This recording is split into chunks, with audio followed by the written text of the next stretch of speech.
आदरणीय मेरे प्रिय दोस्तों और भक्तों, अपने रामायण सतकोटि अपारा के अंतर्गत आनंद रामायण में आज 10वां सर्ग यानी कि सारकांड सर्ग 10 में हम आ गए हैं।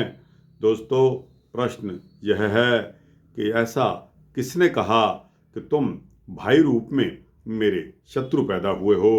दोस्तों, आइए इस वृत्तांत पर एक नज़र डालते हैं और यह देखते हैं कि ऐसा किसने कहा था कि तुम भाई रूप में मेरे शत्रु पैदा हुए हो। दोस्तों, यह वृत्तांत उस समय का है कि जब हनुमान जी ने सारी लंका को जला डाला और वापस श्री राम के पास लौट आए।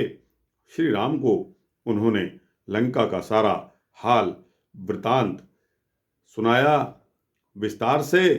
और दोस्तों, दूसरी तरफ लंका में वायुपुत्र हनुमान जी के द्वारा किए गए विध्वंस को देखकर दशानन रावण ने अपने प्रधानमंत्रियों को परामर्श किया कि आगे अब क्या किया जाए।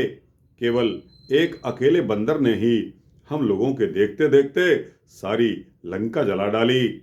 उसने सीता का पता भी कर लिया और अशोक वन को भी उजाड़ डाला और युद्ध में अनेक राक्षसों का भी वध कर डाला।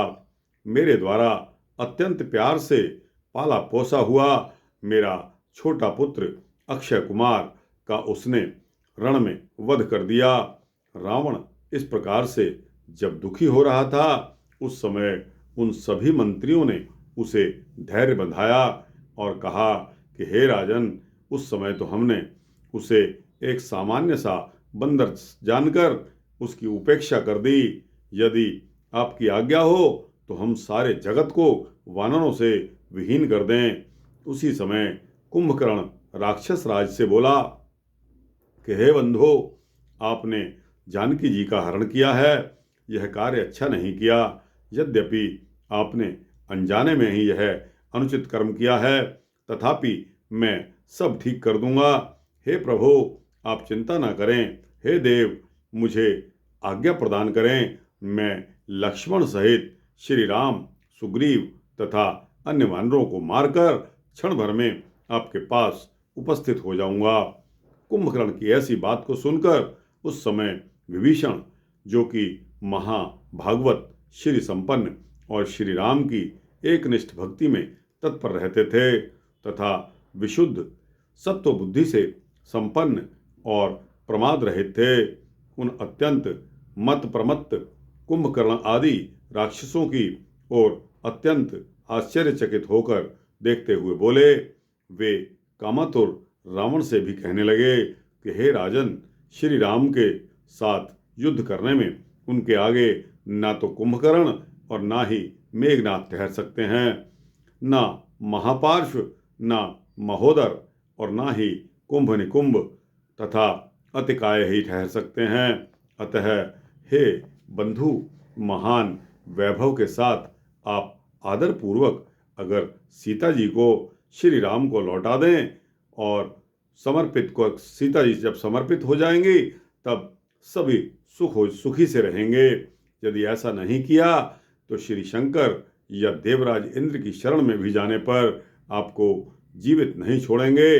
इस प्रकार विभीषण द्वारा कही गई अत्यंत शुभ एवं कल्याणकारी बात को रावण ने अपने लिए सुखकारक नहीं माना और विभीषण का यह प्रस्ताव ठुकरा दिया। काल से प्रेरित दैत्य रावण विभीषण से बोला कि तुम भाई रूप में शत्रु पैदा हुए हो, इसमें कोई संशय नहीं है। यदि कोई और इस तरह की बात कहता तो मैं उसी क्षण उसे मार डालता। अतः हे दुर्बुद्धे, तुम उठ खड़े हो जाओ और शीघ्र ही यहाँ से चले जाओ। राक्षसों के कुल के अधम, तुम्हें धिक्कार है।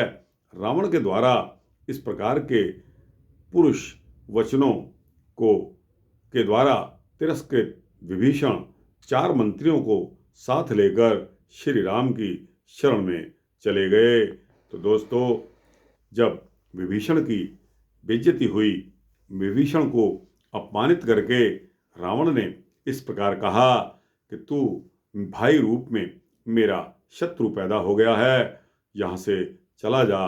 तो दोस्तों, श्री विभीषण जी को राम भक्त होने के नाते वहाँ से निष्कासित कर दिया गया और विभीषण जी श्री राम की शरण में चल दिए। तो दोस्तों, यह सूक्ष्म वृत्तांत यहाँ समाप्त होता है। आपके प्रश्न का उत्तर कि तुम भाई रूप में मेरे शत्रु पैदा हुए हो, ये शब्द रावण ने अपने भाई विभीषण के लिए प्रयोग किए थे, जब विभीषण जी उसको सद्बुद्धि दे रहे थे और ठीक राह पर ले जा रहे थे कि तुम सीता जी को अभी भी वापस कर दो। तो दोस्तों, यह वृत्तांत यहाँ समाप्त होता है। आपको कैसा लगा? अच्छा लगा हो तो इसको लाइक और शेयर करते हुए अपने दोस्तों, भक्तों, मित्रों, जिज्ञासुओं के पास अवश्य भेजना। इस चैनल को सब्सक्राइब करना, तो आपको इसी तरह के सूक्ष्म भक्ति वृत्तांत मिलते रहेंगे। और दोस्तों, कमेंट सेक्शन में जाकर अपनी राय जरूर देना, जो कि मुझे प्रबल और बलवान बनाती है अगले वृत्तांत को तैयार करने के लिए। जय श्री सीता रामचंद्र भगवान की जय।